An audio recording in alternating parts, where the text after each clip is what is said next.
তোমরা সবাই কিরকম আছো? আশা করি তোমরা ভালোই আছো।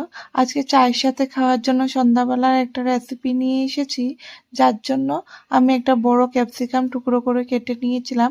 আর এ সাইডে আমি সিদ্ধ করে নিয়েছিলাম আলু, গাজর আর মটরশুঁটি। গাজরগুলো এখনো ঠান্ডাই হয়নি, ওই গরম গাজরগুলোই আমি অল্প টুকরো করে কেটে নিচ্ছিলাম। তারপরে সাইডে রেখে আমি এদিকে অল্প চিড়ে গরম জলে ভিজিয়ে রেখেছিলাম, ওটার মধ্যে টুকরো করে রাখা ক্যাপসিকাম, টুকরো করে রাখা গাজর, তার সাথে সিদ্ধ করে রাখা মটরশুঁটি আর সিদ্ধ করে রাখা আলুগুলোকে অল্প টুকরো করে কেটে একসাথে মিক্স করে নিয়েছিলাম সবকিছু। তারপরে দিয়েছিলাম কাঁচা লঙ্কা কুচি, তোমরা স্বাদ মতো কাঁচা লঙ্কাটা ব্যবহার করবে। ওটার মধ্যে দিয়েছিলাম ধনেপাতা কুচি, তারপর দিয়েছিলাম আদা, গ্রেট করে রাখা আদা, আর দিয়েছিলাম বেসিক মশলা, যেটার মধ্যে ছিল হলদি গুঁড়ো, লাল লঙ্কা গুঁড়ো, জিরে গুঁড়ো, ধনে গুঁড়ো। জিরে গুঁড়ো আর ধনে গুঁড়োটা আমি একটু গরম তাওয়াতে ভেজে নিয়েছিলাম। তারপর দিয়েছি স্বাদ মতো নুন আর গরম মশলা। সবকিছু দিয়ে আমি ভালো করে মিক্স করে নিয়েছিলাম। আমার এখানে বোলটা একটু ছোট হয়ে গেছিলো, তার জন্য বড় গামলাতে ট্রান্সফার করে আমি ভালো করে মেখে নিয়েছি, সবকিছু একসাথে মিক্স করে নিয়েছি। তারপরে আস্তে আস্তে সবগুলো আমি একটা পেটির আকার করে নিচ্ছি। তোমরা এরকম চ্যাপ্টাভাবে করতে পারো আর কাটলেটের মতনও করতে পারো। আমি দুইভাবেই করেছিলাম তোমাদেরকে দেখানোর জন্য। তোমাদের যেভাবে ভালো লাগে ওইভাবেই করে নিতে পারো।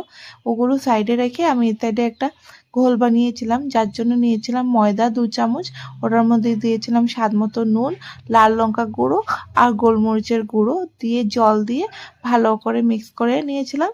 তোমরা দেখে নিতে পারো যেভাবে রাখতে হবে, বেশি পাতলাও করবে না আর একদম টাইটও করবে না।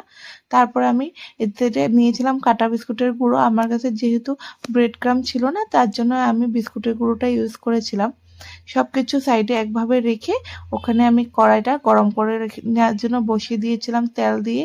আমি ডিপ ফ্রাইও করে নিতে পারবে, আমি যেহেতু ডিপ ফ্রাই করিনি, শ্যালো ফ্রাই করেছিলাম, তার জন্য আমি তেলটা একটু কম দিয়েছিলাম। এদিকে পেটিগুলোকে আমি খোলটার মধ্যে ডুবিয়ে ব্রেড ক্রামের মধ্যে ভালো করে লাগিয়ে তারপরে ফ্রাই করে নিয়েছিলাম মিডিয়াম আঁচে। একদম হালকাভাবে আস্তে আস্তে করে ভাজলে খুব ক্রিস্পি হবে আর খেতেও খুব ভালো লাগবে। আমি মিডিয়াম আঁচে লো হিটে এটা ফ্রাই করেছিলাম। সন্ধ্যাবেলার চায়ের সাথে একবার পরিবেশন করে দেখবে, খুব ভালো লাগবে। এটার সাথে তোমরা গ্রিন চাটনি ইয়া টমেটো সস দুটাই ইউজ করতে পারো। আমি টমেটো কেচাপটাই দিয়েছিলাম। তোমরা এভাবে একবার বানিয়ে খেয়ে দেখো। যদি তোমাদের ভালো লাগে তাহলে প্লিজ আমার চ্যানেলটাকে একটা লাইক অ্যান্ড সাবস্ক্রাইব করে দেবে। আর এরকম রেসিপি আমি আরও নিয়ে আসার জন্য আমাকে একটা কমেন্ট করবে। Thank you.